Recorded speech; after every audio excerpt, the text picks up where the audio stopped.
This is Ramon, Channels Alpha 4, and I thought I'd walk you guys through a typical study session.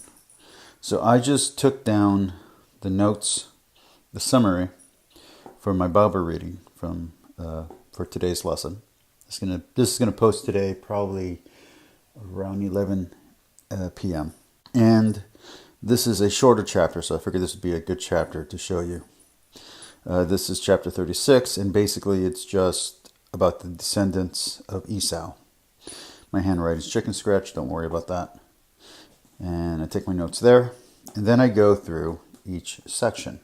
So let me show you how each section works. Now, if there's a concept I don't understand, what I have, there are these right here.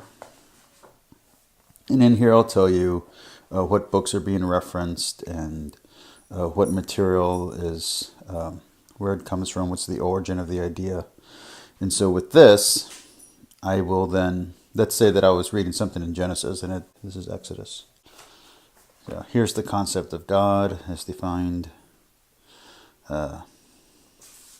biblically in accordance with the Catholic Church, that kind of stuff. Genesis. So in here, it will tell you where it is getting the ideas from. So, it tells you what the breakdown is, the primitive history, and it'll tell you the translation, what the original words are, that kind of stuff. And it'll get into the story. It'll tell you, kind of the breakdown. That's if I need more information from there. If for some reason that wasn't enough, I then have this one that I can open up. This one is a little bit more basic, but it also will have kind of the same thing. Kind of gives you the breakdown. So let's say I wanted to again look up Genesis, because I needed help with the perspective. Okay. So here it's talking about the Gnostic Bibles and all that kind of stuff. So the Epic of Gilgamesh. So let's say that you're reading something and this is relevant, and you're like, well, what do I need to know about that? Well, then I'll go and I'll read the Epic of Gilgamesh and see what's being referenced. You get the Book of Genesis again right here. Kind of gives you a breakdown. What's going on? Just to be fair, this one is not a Catholic interpretation. So the one was a Catholic. This was just general. Okay. This one goes to the NAB. This one goes to the King James. So then I will go to chapter 36 of Genesis. The first one I like to go to is to the Jewish Study Bible. That's where the chapter starts. But over here, it'll give you the relevant information. So it's on the side, and you can just read like that and figure out what's going on. And there's going to be very little in this chapter, like I said, because this chapter is very short. It doesn't really have much. So I go through and I read the notes and I reread the passage, and I see if there's any major differences between the Hebrew, translated from the Hebrew to translated from the Greek or from the Latin. And I know what those differences. Okay, and if that happens to reference something, like let's say in here, it'll say that, oh, that's from the Midrash, or this is from the Tumult interpretation. I then grab the Midrash and I look up whatever it's talking about, or the Tumult, the Talmud. Keep on pronouncing that wrong. And I can read that. I have two versions. I have the Penguin and I have this one. This is the one that I'm currently referencing out of, but if something's not in here, I'll just go to the Penguin version. Because these are kind of summaries, or they're more like selected works. Because the actual Talmud is very, very long. Multiple volumes. So, but anyway, so I go in there and I check that out. All right. Now, if something's being referenced that's a Gnostic text, I can go look up here. Okay, but let's say nothing's being referenced there. All right, so then I go to the Orthodox study, and I go to do the same thing. So here we go. And this one doesn't really have a lot of front material anyway.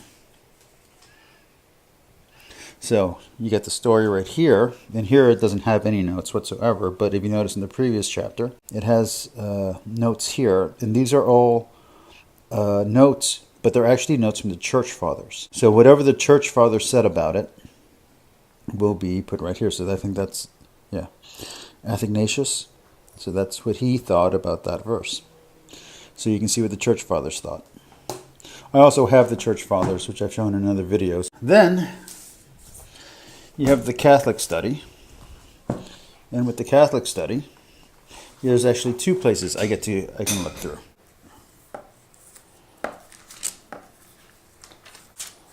So the first thing I got is I have the study material. Okay, and so this is just the study material in the Catholic about what it is that I'm reading. So it explains that.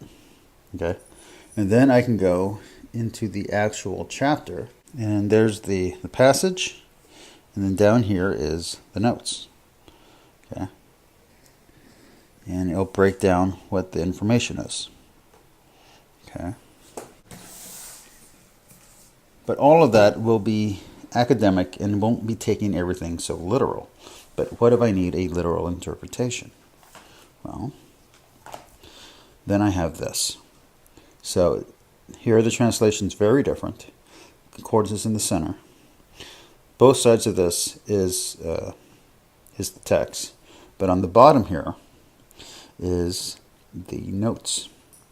And the notes here will be taken from a literal standpoint. So while on the other ones it will have references to history and what contradicts and what doesn't contradict, here the notes take everything as if what the Bible says is the literal truth, and therefore it will only use the evidence of the Bible to prove itself, plus any evidence that agrees with the Bible it will also use.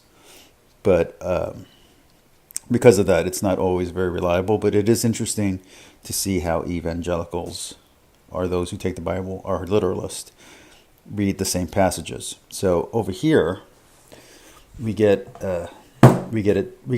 told that it's, what's metaphor and what's analogy and what's parable, and over here we get told what's considered parable, what's considered literal, and what rabbis thinks what, and how it's been interpreted throughout the years.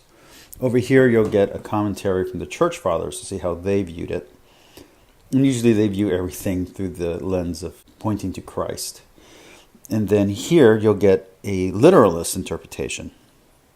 And it basically throws actual history right out the window. And you can see how they have to jump through hoops to make everything line up and make things that over here would be considered contradictions, over here are no longer contradictions. Things that would be acknowledged as contradictions over here they jump through hoops to make it fit perfectly. And then from there, I will then write down anything that I thought was interesting and reword it in my own words.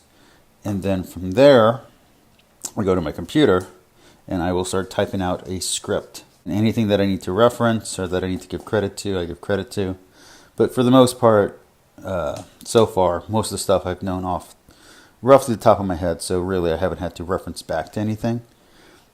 But if I move on past Genesis, I may have to start putting citations because I know a lot more about Genesis than I do about, let's say, Numbers. All right, anyway, peace.